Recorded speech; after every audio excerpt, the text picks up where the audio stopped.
Long ago, when these ancient Grecian temples were new, hemp was already old in the service of mankind. For thousands of years even then, this plant had been grown for cordage and coarse cloth in China and elsewhere in the East. For centuries prior to about 1850, all the ships that sailed the western seas were rigged with hempen rope and sails. For the sailor, no less than the hangman, hemp was indispensable.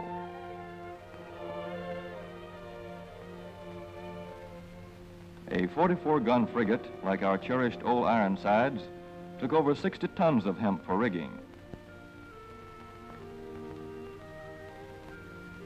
Including an anchor cable 25 inches in circumference.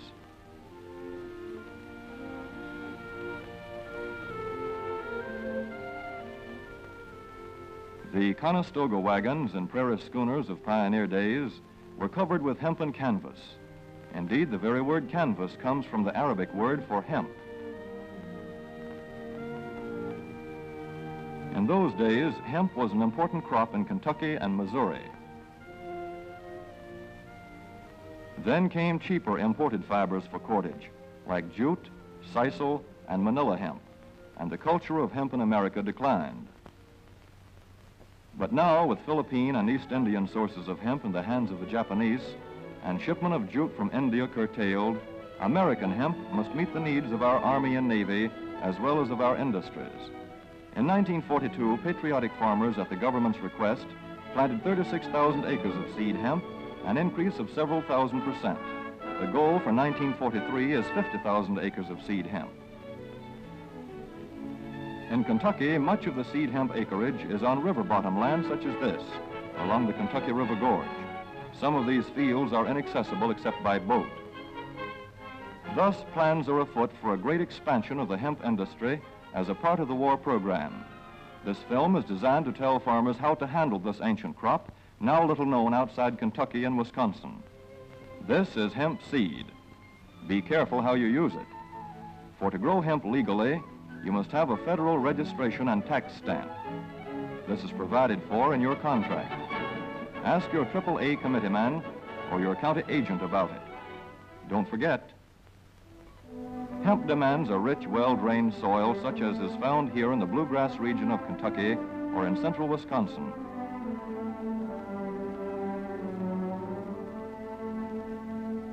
It must be loose and rich in organic matter. Poor soils won't do. Soil that will grow good corn will usually grow hemp. Hemp is not hard on the soil. In Kentucky, it has been grown for several years on the same ground, though this practice is not recommended. A dense and shady crop, hemp tends to choke out weeds. Here's a Canada thistle that couldn't stand the competition. Dead as a dodo. Thus, hemp leaves the ground in good condition for the following crop. For fiber, hemp should be sown 5 pecks to the acre. With drill, the closer the rows, the better. These rows are spaced about 4 inches. This hemp has been broadcast. Either way, it should be sown thick enough to grow a slender stalk.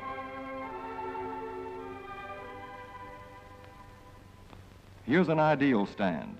The right height to be harvested easily, thick enough to grow slender stalks that are easy to cut and process.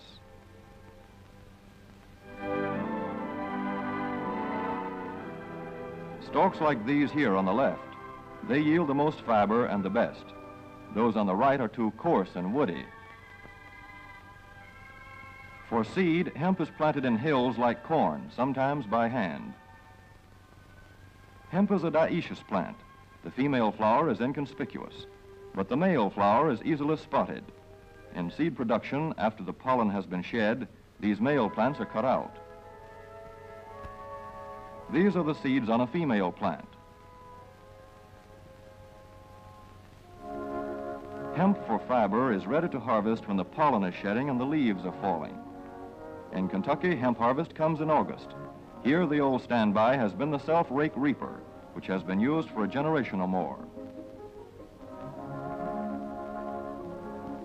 Hemp grows so luxuriantly in Kentucky that harvesting is sometimes difficult, which may account for the popularity of the self-rake with its lateral stroke.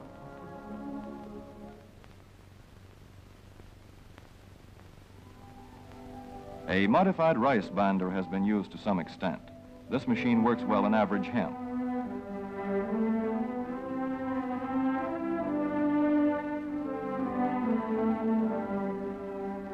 Recently, the improved hemp harvester, used for many years in Wisconsin, has been introduced in Kentucky. This machine spreads the hemp in a continuous swath. It is a far cry from this fast and efficient modern harvester to the Armstrong model of yore. But here's one kind of harvester, at least, that doesn't stall in the heaviest hemp. In Kentucky, hand cutting is practiced in opening fields for the machines.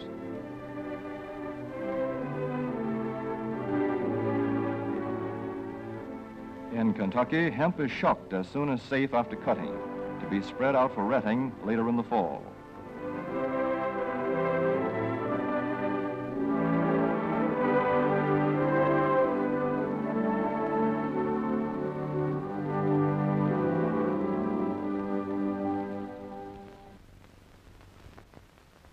In Wisconsin, hemp is harvested in September.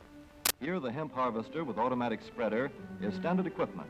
Note how smoothly the rotating apron lays the swath preparatory to retting. Here it is a common and essential practice to leave headlands around hemp fields. These strips may be planted to other crops, preferably small grain. Thus, the harvester has room to make its first round without preparatory hand cutting. Here the machine is running over corn stubble. When the cutter bar is much shorter than the hemp is tall, overlapping occurs. Not so good for retting. The standard cut is 8 to 9 feet. The length of time hemp is left on the ground to ret depends on the weather.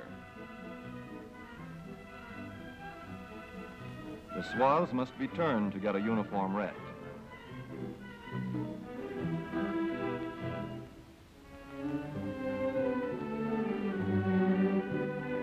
When the woody core breaks away readily, like this, the hemp is about ready to take up and bind into bundles.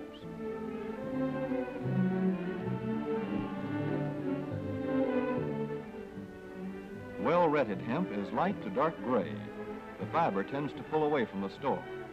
The presence of stalks in the bowstring stage indicates that retting is well underway.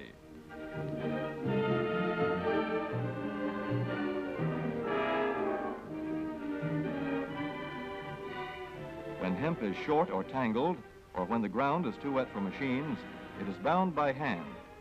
A wooden buck is used. Twine will do for tying, but the hemp itself makes a good band.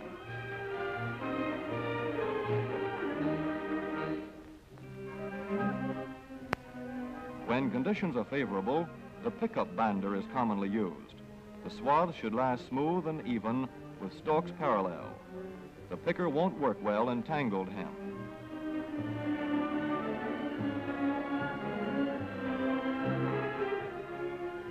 After binding, hemp is shucked as soon as possible to stop further retting. In 1942, 14,000 acres of fiber hemp were harvested in the United States. The goal for 1943 is 300,000 acres.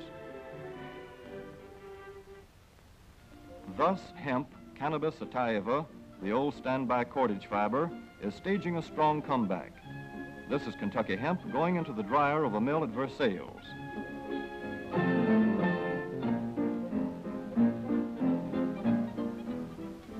In the old days, breaking was done by hand, one of the hardest jobs known to man.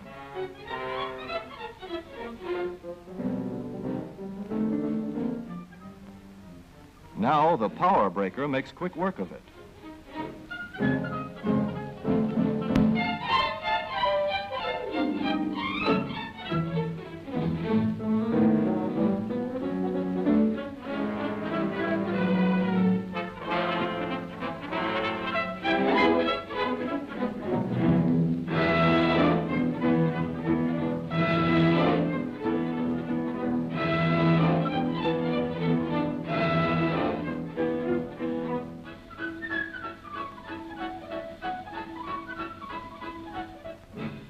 Spinning American hemp into rope yarn or twine in the old Kentucky River Mill at Frankfort, Kentucky.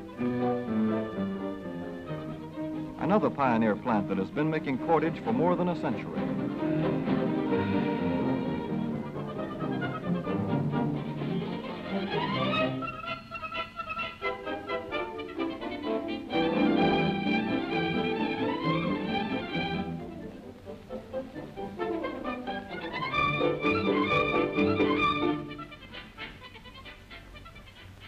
such plants will presently be turning out products spun from American-grown hemp.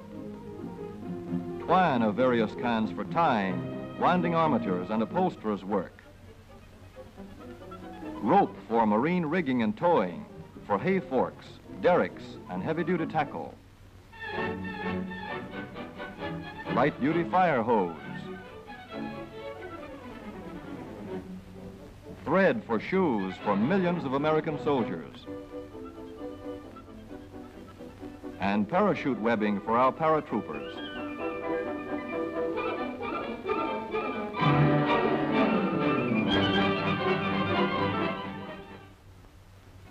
As for the United States Navy, every battleship requires 34,000 feet of rope, and other craft accordingly. So here in the Boston Navy Yard, where cables for frigates were made long ago, crews are now working night and day making cordage for the fleet. In the old days, rope yarn was spun by hand.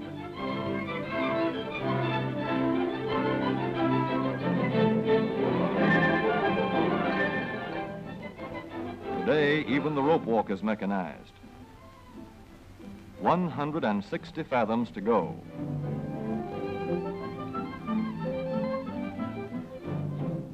The rope yarn feeds through holes in an iron plate.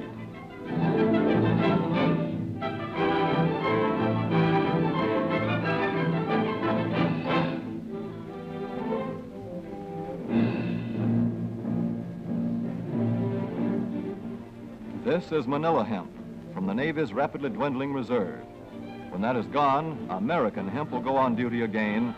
Hemp for mooring ships, hemp for tow lines.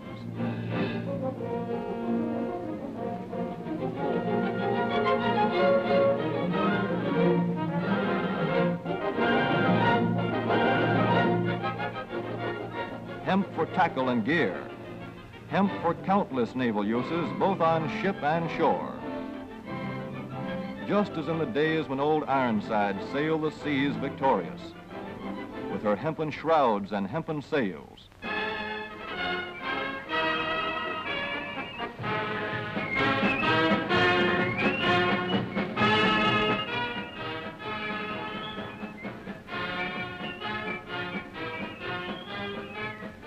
Hemp for victory.